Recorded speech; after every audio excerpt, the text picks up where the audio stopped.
दोस्तों, आज की हमारी कहानी है शरारती बच्चा। अगर आपने अभी तक हमारे चैनल को सब्सक्राइब नहीं किया है तो इसे आज ही सब्सक्राइब कर लें और बेल आइकन प्रेस कर लें। कार्तिक बचपन से ही बहुत शरारती लड़का था। उसकी शरारतों से घर वाले तो परेशान थे ही, उसके साथ साथ पूरे मोहल्ले के लोग भी बहुत ही परेशान थे।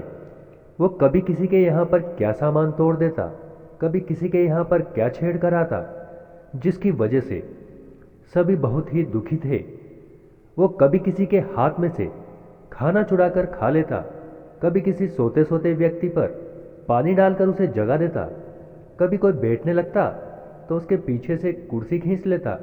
दिन भर मस्ती करने के अलावा उसके पास और कोई काम नहीं था। सभी उससे बहुत दुखी थे, लेकिन उसके कान में जूं तक नहीं रेंगती थी।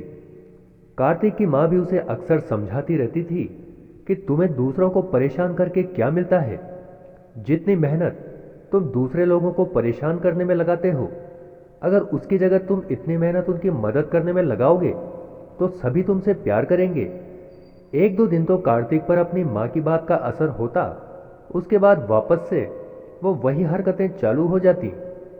एक दिन तो कार्तिक ने हद ही कर दी।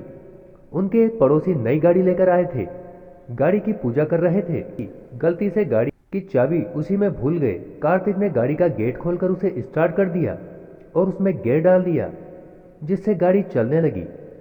कार्तिक एकदम से डर गया और डर कर गाड़ी से नीचे उतर गया। गाड़ी सामने की दीवार पर जाकर टकरा गई और उसके पूरे शीशे और लाइटें फूट गई। बड़ी जोर की आवाज आने की वजह से सभी लोग बाहर आ गए तो उन्होंने देखा कि उनकी नई गाड़ी टूट गई है।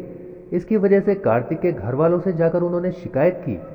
कार्तिक की मां ने उसे बुरी तरह पीटा और परेशान होकर रोने लगी और उससे कहा, मैंने ऐसा क्या गुनाह किया है जो तेरे जैसा कपूत बेटा मेरे घर में पैदा हुआ, जिसकी वजह से मुझे आए दिन पड़ोसियों के ताने सुनने पड़ते हैं। अगर तू कुछ अच्छा काम नहीं कर सकता तो ऐसा काम तो मत कर जिसकी वजह से तेरी माँ को शर्मिंदा होना पड़े। अपनी माँ की आंखों में आंसू देखकर कार्तिक की भी आंखें नम हो गई।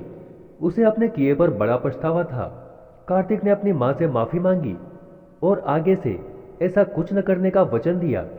उस दिन से कार्तिक ने ठान लिया कि आज के बाद वो किसी को परेशान नहीं करेगा। कार्तिक की माँ ने उस पर विश्वास नहीं किया, क्योंकि वो जानती थी कि उसका बेटा बहुत धूर्त है और उसकी बातों में कोई सच्चाई नहीं है। लेकिन फिर भी कार्तिक की माँ ने कहा, ठीक है, अगर तुम कहते हो तो मैं तुम्हें आखिरी मौका देती हूँ। अगर इस बार भी तुम असफल हुए तो तुम भूल जाना कि तुम्हारी कोई माँ भी थी। अगले ही दिन से कार्तिक ने अपने सारे काम जिम्मेदारी से पूरा करना शुरू कर दिया। उसने अपना पूरा ध्यान अपनी पढ़ाई पर लगा दिया और अपने माँ बाप की सेवा करने लगा। पड़ोसियों को भी कभी किसी चीज के लिए मदद की आवश्यकता होती तो वो दौड़कर उनके पास जाता। धीरे धीरे सारे पड़ोसी कार्तिक के इस बदलाव से हैरान थे, लेकिन उन सभी को खुशी भी थी कि आखिरकार कार्तिक सुधर गया।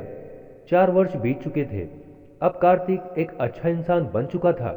कार्तिक की माँ ने उसे बुलाकर अपने गले लगा लिया और कहा, बेटा, अब जाकर तूने कुछ ऐसा काम किया है जिसकी वजह से मुझे गर्व महसूस हो। मेरे बेटे का यह रूप तो मैंने पहले कभी नहीं देखा। कार्तिक ने कहा, माँ, आज से आपको गर्व महसूस हो, मैं ऐसा ही काम करूंगा। आपका सर नीचा हो, कभी ऐसा काम नहीं करूंगा। कार्तिक और उसका पूरा परिवार बहुत खुश थे। दोस्तों, इस कहानी से हमें सीख मिलती है। हमें अपने मजे के लिए कभी किसी को परेशान नहीं करना चाहिए, क्योंकि इससे हमारे घर वालों को तो शर्मिंदा होना ही पड़ता है। इसके साथ साथ पूरे समाज में भी व्यक्ति की इज्जत खराब होती है। आपको हमारी कहानी कैसी लगी कमेंट करके हमें ज़रूर बताएं। चैनल को लाइक शेयर सब्सक्राइब करना ना भूलें।